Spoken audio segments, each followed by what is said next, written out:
اگر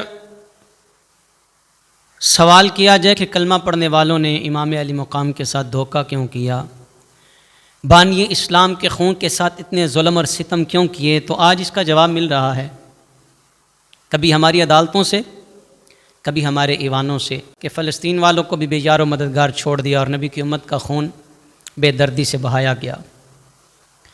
اگر عدالتوں کی بات کی جائے تو حال ہی میں ہماری سپریم کورٹ نے، چیف جسٹس آف پاکستان نے قادیانی کے حوالے سے ایک فیصلہ دیا، اور وہ فیصلہ بڑا ہی حساس ہے۔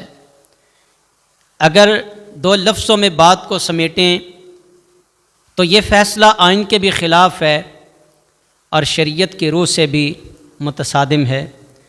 ہم اگر ایک وطن میں بسنے والے لوگوں کی طرف اگر سرسری سی نظر دوڑائیں تو جو وطن کے آئین کو نہیں مانتا، ہم اسے غدار وطن کہتے ہیں کہ یہ وطن کا غدار ہے، اور جو مصطفیٰ کی شریعت کا بھی غدار ہو، دنیا چھوڑ جانا ہے ایک دن، بالآخر موت ہے۔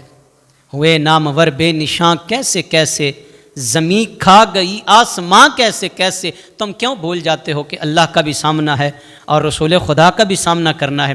جس کلمے نے ہمیں عزتیں دیں، جس مصطفیٰ کریم صلی اللہ علیہ وآلہ وسلم کے کلمے کی برکت سے ہمیں اتنی عزتیں ملی، اگر ہم نے حضور کی ختم نبوت سے بے وفائی کی تو سمجھ لیں دنیا بھی برباد ہے، قبر اشر بھی برباد ہے۔ بڑی تکلیف ہے عالم اسلام کو کہ ایک قادیانی کو اس بات کی اجازت دینا کہ تم اپنے بد عقیدگی کو پھیلا سکتے ہو۔ تو بند کمرے میں کیے جانے والا جرم نہیں ہوتا۔ بند کمرے میں کوئی کسی کو قتل کر دے، بند کمرے میں کوئی زنا کرے، چوری کرے، شراب پیے، تو وہ جرم نہیں ہے؟ اگر تمہاری نظر میں وہ جرم ہے تو مصطفیٰ کی ختم نبوت کا جو غدار ہے وہ بند کمرے میں بھی غدار ہے۔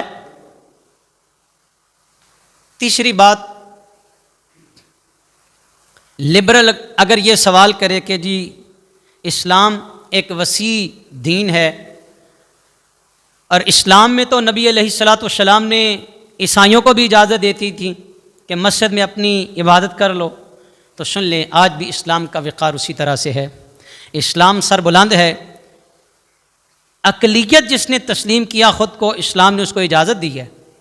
میرے وطن میں غیر مسلم اقلیتیں جتنی بھی ہیں وہ اپنی رسومات، اپنے جو ان کے طور طریقے ہیں عبادت کے، وہ احسن طریقے سے سر انجام دے رہے ہیں، لیکن قادیانی ایسا بدبخت ہے، یہ اپنے آپ کو اقلیت بھی تسلیم نہیں کرتا، اور قرآن و سنت میں چھیڑ چھاڑ کر کے اپنی مرضی کے مطابق، آج بھی کیا ہوا، قرآن پاک کی تفسیر معاذ اللہ جس کو تفسیر صغیر کے نام سے